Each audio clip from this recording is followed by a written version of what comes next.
In this episode, we discuss the chaos that has come to college sports, particularly the revenue-producing ones, and consider whether the idea of amateurism still has a place in modernity.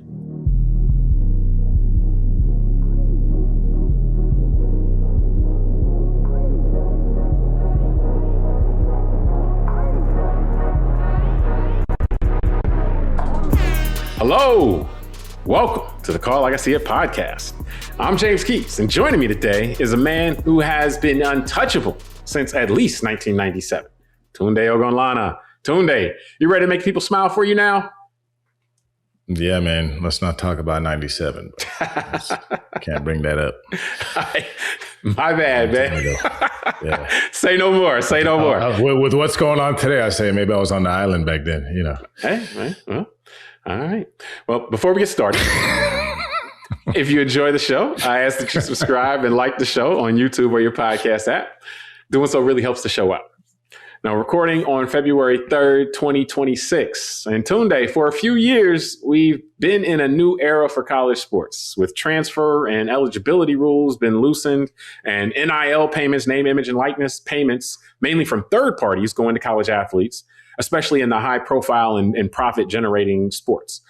But in the last year, changes have gone further, and we've seen actual revenue sharing. So money that from the actual schools to the college athletes be added to the pot. And we've seen a lot of court decisions that keep loosening things further and making it so that you got players who have even been drafted in the pros. Like, and this is happening in basketball in particular right now. People have been drafted into the pros, or even there's a guy trying now, we'll talk about, that has been in the pros for a few games, coming back and trying to come back or coming back and to play in college, and in many cases being deemed eligible. So we're in uncharted waters completely, and it's led to some pretty jarring scenarios. And the NCAA, which has been the kind of guardian of all this, and its ideal of amateurism, they've been rendered powerless, basically, because multiple court decisions have confirmed that they are a antitrust violation. Basically, them trying to collectively have all these schools restrict the labor market, so to speak, is against the law. It violates antitrust. So, Tunde, you're a former D1 college athlete, and what's been your reaction to seeing the trend we've seen? You know, with athletes like, I'm gonna name a few: James Nagy and Charles Bediako. Those are guys that have been drafted or that have played in the NBA's developmental league, attempting to go back to college. And in both of those cases, they are playing college basketball right now. And then we have an escalation where you got this guy, Amari Bailey, who's played 10 games in the NBA, filing a lawsuit trying to go back to college. What's your reaction to seeing all this? That's a lot. So my reaction, the last part on the guys who have already played professionally to some extent and want to go back to college, I do have a view on that, which we'll discuss. I'm negative in terms of my view on it. So I know we'll get into that in detail later. But to answer succinctly now, just the first part is, I think, you know, in actually preparing for today, there's a lot of moving pieces in this, because I think part of this is that this system of athletics, kind of entertainment, sports as entertainment. I mean, we can go back to the Coliseum and Gladiators, that this isn't new, but the idea in the modern world, you know, the last 150 years, it's all come together in a way that it was like the airplane was being built while it was flying. You know what I mean? And so I don't sit here and say, oh, this is all sinister and it's just some big bad person's trying to keep all this money away from these other people and all that. But I do think that, you know, and learning today, and actually comes from an article you shared with me about amateurism. It was a great reminder of the concept of amateurism in the Victorian age culture and what that represented. And how the NCAA took that, basically. Yeah. Correct. But that's what I mean. This you can follow that through line to this, what you said, also opening up, which is about the kind of the struggle between what do you do with people? How do you compensate people for their labor? Yeah. You know, this is still this ongoing question. And so the idea, just real quick for the audience, the idea of an amateur back in the late 1800s, Victorian era England, which was brought over into the aristocratic world of America, you know, the kind of cultures were very close, was the idea that back then someone who was an amateur was someone who was actually from a wealthy enough family that they did not have to be a laborer. Yeah. So they could afford the time to play sports in a leisurely way and then compete. Yeah. So and it was frowned that's what I mean. to Like take money. It was frowned upon. Like it was like correct. You Yeah. can't be in the club if you're taking money. Yeah. So sometimes it's about understanding those roots, right? To understand then why is this still an issue today? Just like understanding the roots of this country was that Africans were property when it was founded. And because we haven't dealt with that yet, we still got these offshoots of this culture playing out today of what do you do? How do we relate to each other in this country? And I think this amateur thing, learning about the culture of amateurism from its founding in the modern era is important because I think that then relates to how do we think about amateurs versus paid professionals? And then this idea, like you're saying, of then we get into 100 years after that, right? We got TV, we got all these other forms of bringing in money into these sports. But the one thing that wasn't dealt with was, well, what about the kids who are playing that actually generate all this revenue? Yeah. Well, they're still amateurs. I think that's, Yeah, and I just to kind of take a step back, because I do want to dive into amateurism a little bit more. But to me, what really stands out about this, one, is that the money must be good. And then I think when we talk about this, we have to talk about the revenue sports and then separately from the rest of college athletics, because that's really, and this could create friction, and I think is creating friction, because what's happening with men's college basketball, or even women's college basketball, which does pretty well also, and then men's football, what's happening in those sports is not the same thing that's happening in lacrosse or in swimming or in all these other, as far as the revenue that's being created with these sports. If the money's not coming in like that, they don't have these problems. Like these decisions, these compromises, these trade-offs, they don't have to make any of those. It is still a primarily academic endeavor for these places that aren't revenue sports. But for the revenue sports, we've just entered a different world. It's a broken model for the revenue sports. And I have a concern, actually, that the model being broken for the revenue sports might end up causing breakage in the other sports as well, because as you pointed out, nobody's ever take a step back and say, okay, well, let's look at all the issues and try to figure out a fair solution. What's happened a lot of times is I do think actually people were sitting around saying, hey, how can we keep all this money?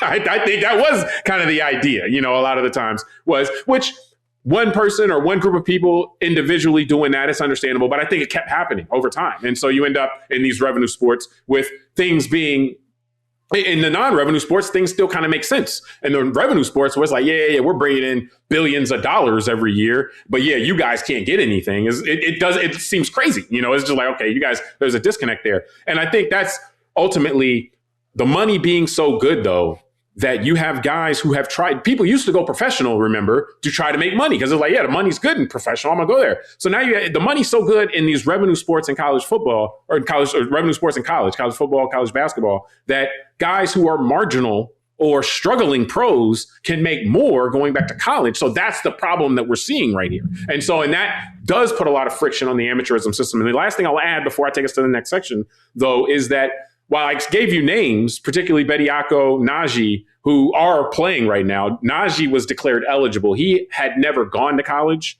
and had, not in the NBA, but he'd been adjacent to professional stuff. He played professionally in Europe and done some stuff adjacent to the NBA, got drafted, but never played in an NBA game. The NCAA declared him eligible.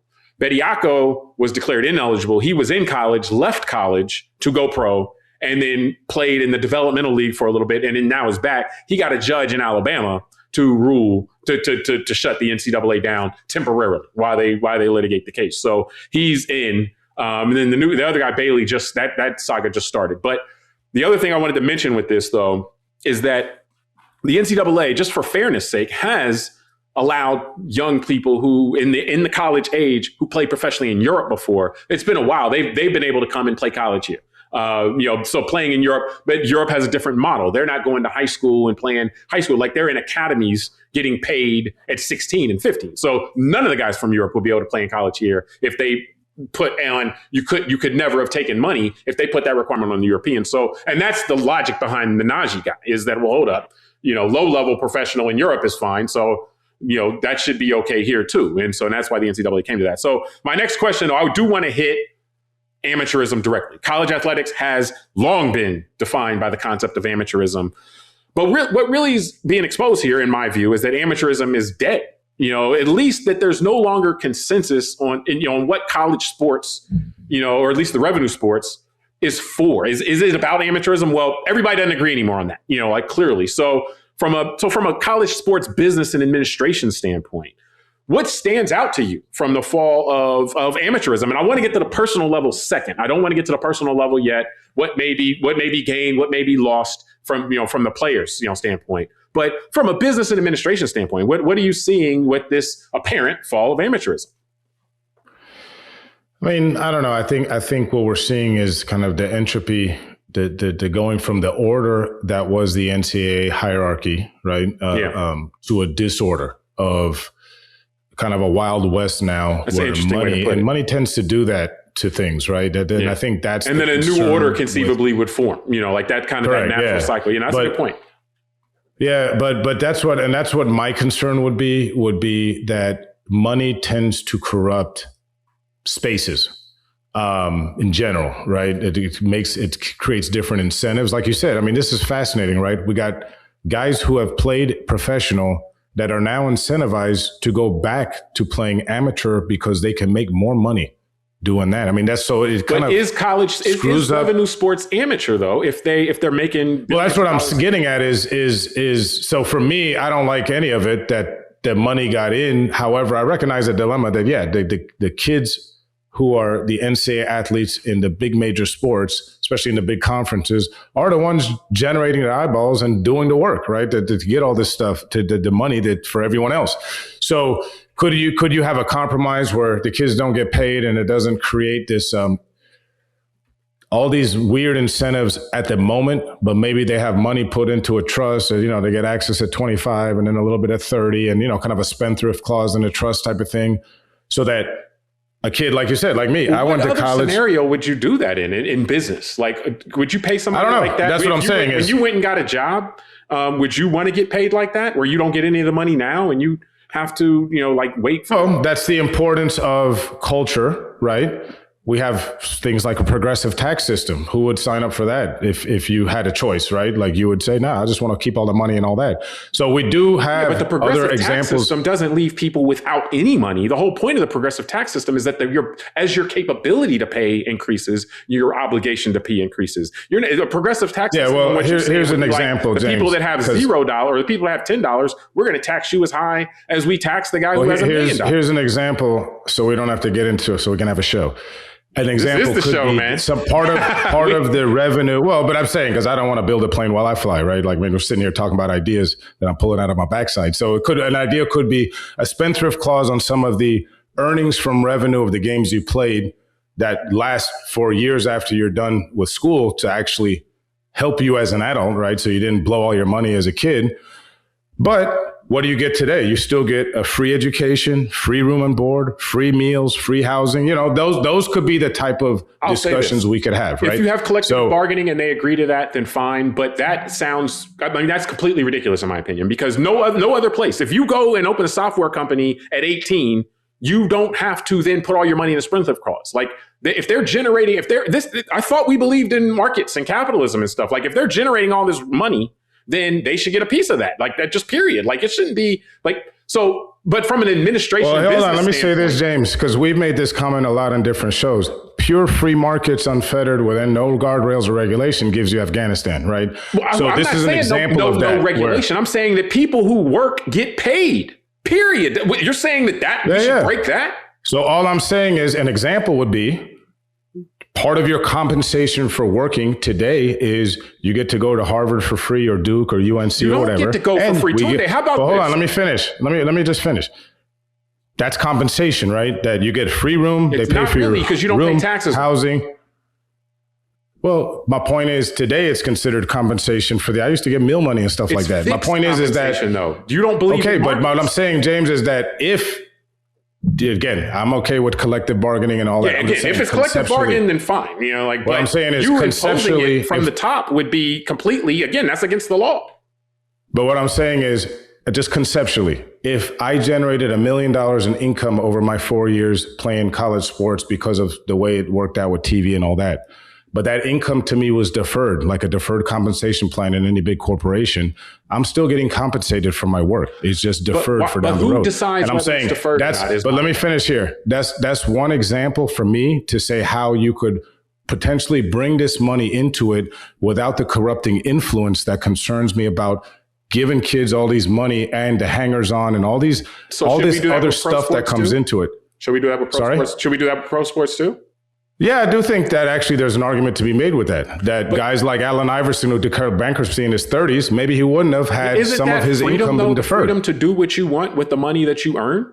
So should we should do that with everybody then in your mind? Like, again, I just don't think what you're saying. Well, we do in a sense. What do you think a deferred compensation plan or a pension plan is, right? No, those are voluntary, though. Those are not compulsory. Well, not all pension plans are voluntary. What you're saying. You sign up at a job, they put some of your money away without your choice. And then you don't get that money. I'm just saying it does work like that in some places. That's all. No. What I'm saying is that these things are the paternalistic mindset that, hey, you're earning all this money for us. We're going to get the money now. And then we may kick something to you later. It's against the law to do that, to impose that collectively. This is what the Supreme Court said. This is why the NCAA's House of Cards has fallen apart, because they were doing all this stuff on behalf of all these competitors, these schools that compete, and saying, okay, we're going to fix all your labor prices to the price of a scholarship, which is ridiculous on its face, in the sense that this would be like you're a wealth manager, you have employees. This would be like you trying to pay your employees with the services you already provide. Like, yo, I can't give you any money, but I'll do your financial planning for you. Like, that's not a true compensation, so to speak. I'd sign up for that. You sign yourself up for it. Don't sign somebody else up for it. Maybe I'll build a town they can live in too and buy from the general store I own. So hey, man. This all sounds good to me. It sounds great to capitalists. This sounds great. And hey, you can have a third of your workforce be Protestant, a third of your workforce be Catholic, and a third of your workforce be Black. And then you can pit them against each other the whole time. So that exactly. And then they'll never know that I'm the one making all the money. It's great. Never know. But no, we got to get back to Too bad I can't get on that side of the game in my life. I got to deal with this worker shit. But no, I think I get the confusion. It shocks me that on one hand you recognize that we're in the entropy phase right now. Yeah. And in that phase, following that phase, once we get a handle on the problems as a society, ideally, we will then come up with a solution, and there'll be a new order that more fairly compensates all of the actors and all the stakeholders. That's what's coming next. And so to me, for you to recognize that we're in that phase and then say, I want to short circuit that phase and start putting handcuffs on everybody so that we can't go through this. I can't take this entropy anymore. We got to put order back on anything without letting it play out and people to understand all of the stuff. Money doesn't have to be a corrupting influence. Pro sports are popular. The people who said, and we'll have the piece on amateurism from the New York Times in the show notes. The people who said amateurism has a virtue was because they said money would corrupt. They said money would corrupt pro sports too, 100-something years ago. Nobody's saying that now anymore. They said money would corrupt the Olympics. They said this at each step of the way. And actually, one of the interesting pieces from that New York Times piece was about a tennis player. I'm sorry, I don't have her name right now. But again, it'll be in the show notes. But a tennis player from the early 1900s that's basically recognized the game. Like they're selling all these tickets for this match, and I got to show up and play for free. And then the people that are organizing this stuff are all rich. And so it's like, and then so she goes professional at that point. And then that it starts chipping away at this facade that amateurism is the only way to have purity in sports. But again, that facade is over. Like the Super Bowl is coming up, the Super Bowl is happening, in this month. And nobody's saying that it's not pure because the athletes are getting paid. Nobody's saying, oh, I'm not watching that. These athletes are getting paid. So from a business and administrative standpoint, we're in the sausage making period now. Yes, you're going to have some results that don't seem right. You're going to have some outcomes that don't seem fair. But this process is part of the process to get to something better. And so, like I said, I'm amazed that you recognize the first part, but don't recognize the second part. And we don't have to then come down with an iron fist now. We just have to deal with a little discomfort from the disorder. And then it'll work itself out. And hopefully it'll work itself out in a way that's more equitable than what we came from, not just putting on the inequitable stuff that was already there before, that has already been, again, deemed illegal. So I do want to I know we got to keep moving. All right, well, hold on. I just want to say this, since I'm an honest human. I don't like disorder and I don't like all that. So I want to put my hands on and control. That's the natural impulse, though. That's why people are discomfort in democracy. That's why people are discomfort in markets and want monopolies. Like, yes, you're right. That is the natural impulse for many people. And her name was Langland. I was looking while you were talking. Oh, thank you. So, thank you. But I know, actually, if you guys think Tunde had something there, wait till you hear this, because this is where he's really passionate about.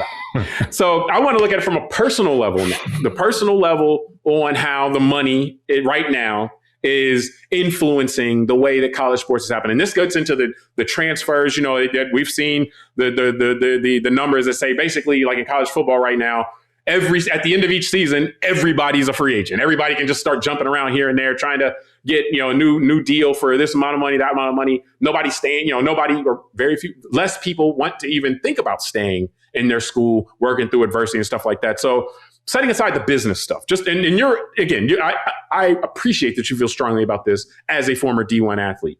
On a personal level, what's your reaction to seeing this unfold and this kind of how money has changed the experience that the players, you know, kind of have, and the what their expectations are and so forth? Well, you got me a little too excited because that windup, I thought we were going to talk about the Epstein file, but I'll stay on this. We were starting to talk about money and people taking advantage of stuff, so and elite stuff. But I'm just joking. But no, it's interesting, man. I think that so here's my concern, even more so than just the kind of money and individuals getting paid, because to me, like we just had our back and forth in the earlier section just now, that can all be worked out. Right. And, you know, collective bargaining, the entropy part, order will form from this. My concern is that it may end up being order that still doesn't help the young people that are doing it, you know, but in any case, we'll see how it plays out. What I do have a bigger issue with, actually, whether money is part of this or not, is this idea that a guy like this guy, Bailey, I believe his name was, who played 10 NBA games. Yeah. That he gets to come back to college. Well, he's not like there yet. I mean, he's suing to try to come back. He has. Yeah, because and here's why is first of all, everything we talked about is true and great. You know, all that part of the mechanics and logistics of how we got here with the NCAA in the last 100+ years and all that. But I want to say something, and this is where I say, like, there's a lot of things I would say, like, kind of soft power for a nation or an empire versus the hard power. There's like a soft power with some of this stuff too that is not as easy to recognize, but I think it has real tangible outcomes for our society. I think one of the things that the 20th century saw, which was great with NCAA athletics, especially probably post World War II, was the ability for young people who were otherwise maybe didn't have a shot to go to get a higher education at all, you know, a degree at a university, a bachelor's, or even get to a master's, that they were good at some sport in their high school in some town somewhere in West Virginia, in Ohio, and somewhere in Appalachia, in California, wherever. And they didn't come from some high society family with a bunch of money, but they got a scholarship to a university in 1973 or 1985. And they were the first person in their family to go to college. And there's millions of Americans alive today that's their story. And they never played professional. That's kind of my point. I'm not here to talk about being a pro athlete and making the money.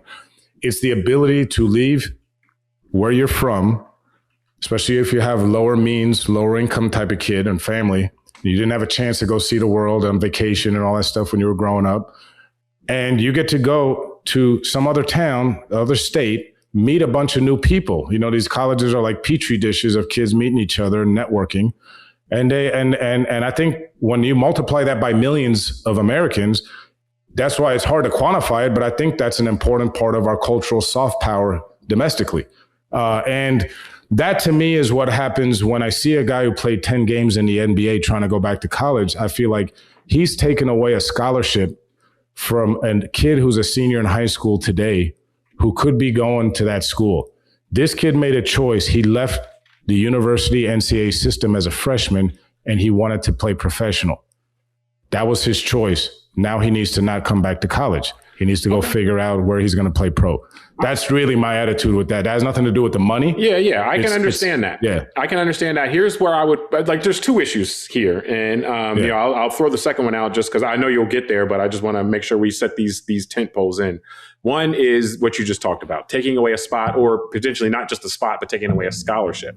Now, I would question, is it taking away the spot or the scholarship? Because that could be accounted for if you've earned money before you can't get a scholarship. Like there's ways to deal with that, especially if you can get paid anyway, whether you get a scholarship or not, you know, that can be something that can be worked out, but taking away a spot / scholarship. And then also if people transfer a lot, hey, I'm here. You may not learn to deal with adversity in the same way, which is something we want in college, is to learn to deal with adversity and so forth. And also not building lasting relationships, with either the place that your college is in or the people around you in your college. So I think both of those issues are worth kind of discussing in this part. I tried not to take a paternalistic view on any of this stuff, but I do recognize the benefits of those types of things, and that we do want to set up systems that encourage the kind of values that we want to have in our society. Now, the taking away a spot thing is where I'm going to, because that's where you were also, but to me, I can appreciate this, but I wonder if the same outrage happens. Like if a janitor is 30 years old and decides he wants to go to college or go back to college, we don't have people saying, oh, you can't do that, yada, yada, yada. Like a lot of this comes down to what is this for?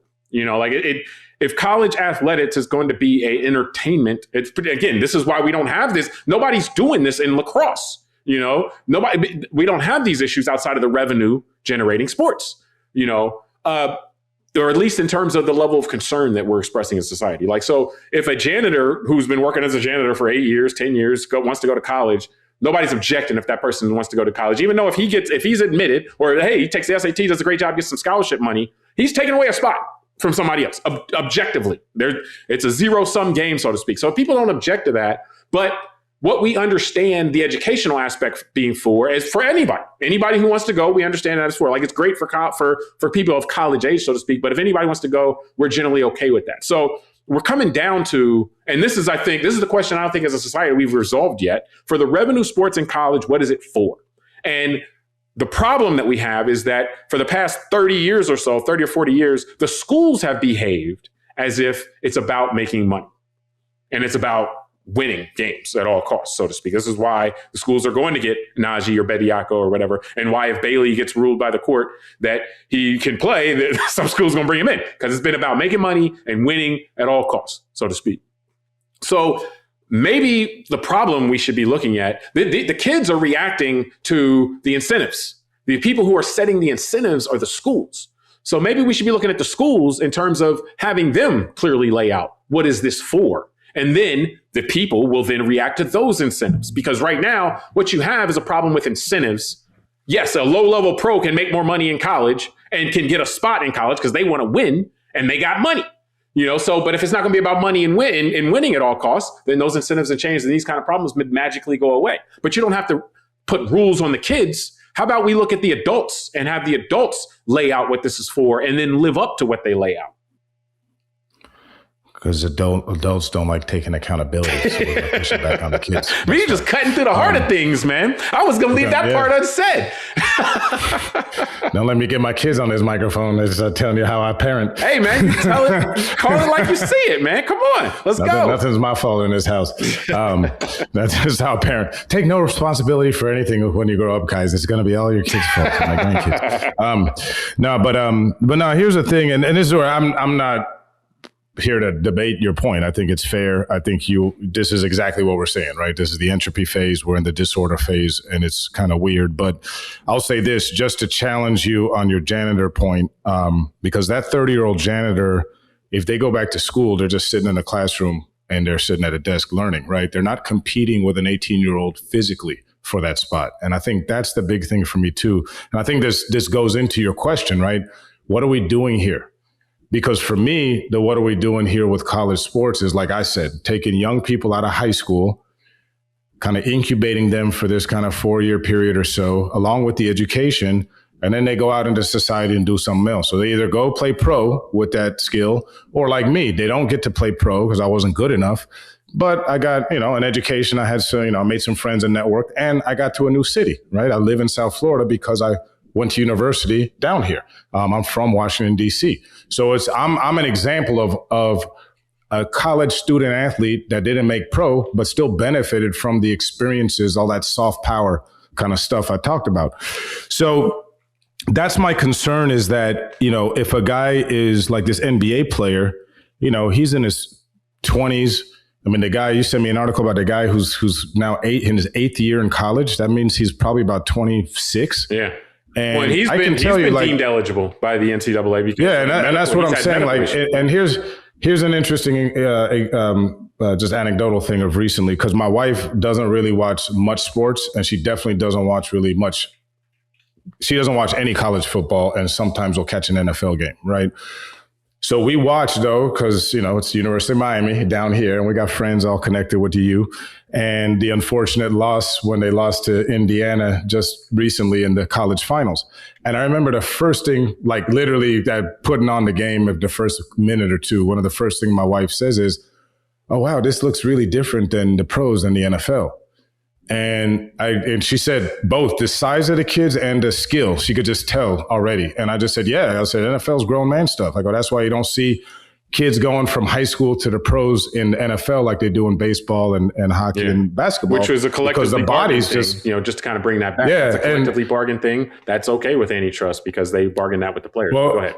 But I'm just making the point that, is it fair to bring, because really these kids are out of high school, they're kids. Is it fair to bring someone who's 26 back to play with those kids? Like, that's all I'm saying is that it begins to change the dynamic to your point. What are we doing here? No, I agree. Yeah. I agree. Well, and we agree on that. And here's where we have a disconnect, I think. Like, you're more bothered by, and this probably makes sense because, you were an athlete in that. I never played past high school of any sports. So you were an athlete in D1 college. So you're looking at the kids and saying, okay, this is where the problem is. To me, I would say I would sign up for your vision. You're doing this at college age, 18 to 24, let's say, and then that's it. I would sign up for that. But what the disconnect I see is that what part of $1 billion TV contracts and gambling companies advertising and all this other stuff, what part of that is this bringing kids from small towns to that's the disconnect to me. And this is why I don't think you have the problem in the other sports, the non-revenue sports. I think once you put it on TV, and I've said this in other shows I know, but once you put it on TV, it's an entertainment product.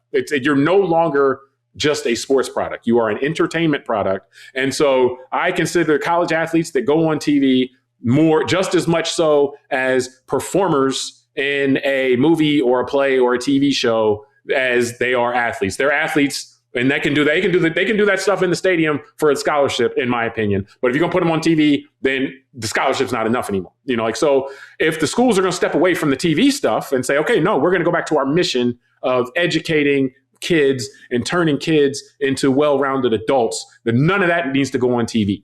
But once you're gonna put it on TV and the TV wants it, there's a market for it. The college football from a TV standpoint is second in the country of all TV shows, second only to the NFL.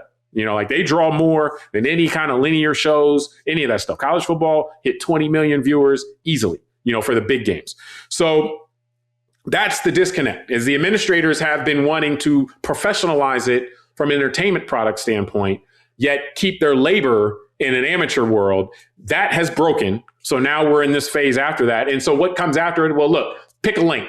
College sports would be my thought. So, I mean, I am optimistic that there's enough eyes on this. And as long as I don't know if our country, United States, is going to still follow laws, forever. But as long as we follow laws, there are laws in place to kind of prevent it from going back to the way it was. So hopefully they got to find a new way, would be my thought. So any last thoughts before we wrap it up? No, that was great. All right, cool, man. Well, we appreciate everybody for joining us. Well, you know what we should do? Last thought will be in a year to 2 years, we should revisit this and see.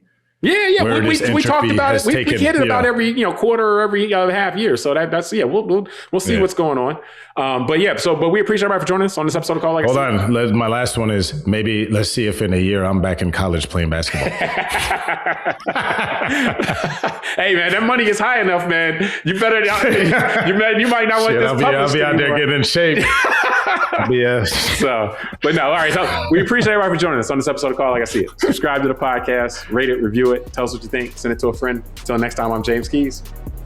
I'm Tunde Ogunlana. All right, we'll talk soon.